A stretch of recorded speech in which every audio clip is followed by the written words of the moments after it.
Hi, I'm Paul Battaglia, and this is section P5.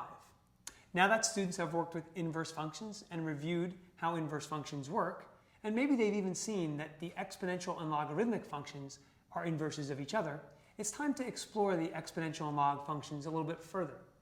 So the essential question we would like students to be able to answer at the end of section P5 is, how do I solve exponential and logarithmic equations, and how do I use properties to simplify exponential and logarithmic expressions? Now, a great way to start this class is to actually just try and harken back to graphing a little bit. So I'll give students usually like a two-part warm-up, and I'll say, okay, part A, I'd like you to graph for me e to the x plus 5 power minus 1. And part B, please graph ln of x minus 2. So what we're looking for here is just students capture some of the main characteristics of these graphs. Are the transformations correct? Are the asymptotes correct? Is the direction of the curve correct? These things are really important things that the students should know how to do, but it also gives you the chance to address the errors if need be. Then we can get into the properties a little bit more. So let's just pause for a minute and take a look at the logarithmic properties. See, what's important sometimes is to try and show students why this will be important later on down the road. Now, they might not understand some of the terminology, but we really need to be pretty fluent with log properties when we get to integration. See, for instance, students might have to integrate a rational function that eventually gives them an antiderivative that is a natural log. And then through the simplification, let's say, of a definite integral, they may have to use log properties to get down to one nice clean answer. So that's something that we want to point out.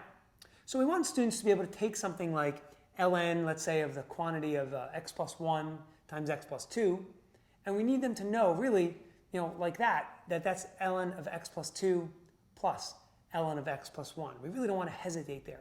See, anytime we have to pause for these kinds of algebraic rules, it actually holds us back from some of the calculus later on. So imagine if you're a calculus BC student and you're doing integration by partial fractions. That process is hard enough on its own. I don't think we need to help it along because we're not fluent in our log properties. Let's talk a little bit about exponential properties in equations. There's a couple things students have to be aware of, and again, like log properties, we are going to use these throughout the course, particularly if we look at differential equations. We might be solving a separable differential equation and arrive at a solution y equals e to the kt plus c. It's pretty standard to get that. And when we have this kinds of situation, sometimes students don't understand. They think magically I just simplified that to be y equals c e to the kt, when all I really did was use exponent properties.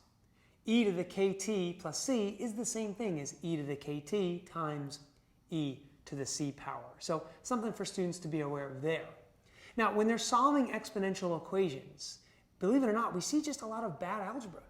A lot of times my class is making common mistakes here. They're forgetting to isolate the exponential expression. They really don't know how to exponentiate a log expression. So these kinds of issues come up.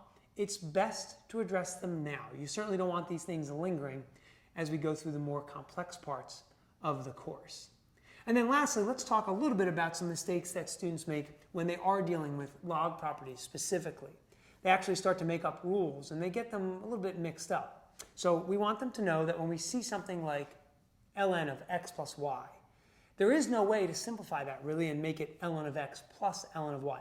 That would be if we had a product of x, y to begin with. And similarly, you'll see sometimes students will take subtraction and they'll actually say ln of x minus ln of y. We're going to say ln of x over ln of y. We wouldn't use the natural log twice there. So these are all things to watch out for. I hope you found these tips helpful, and I'm sure you'll find much success in section P5.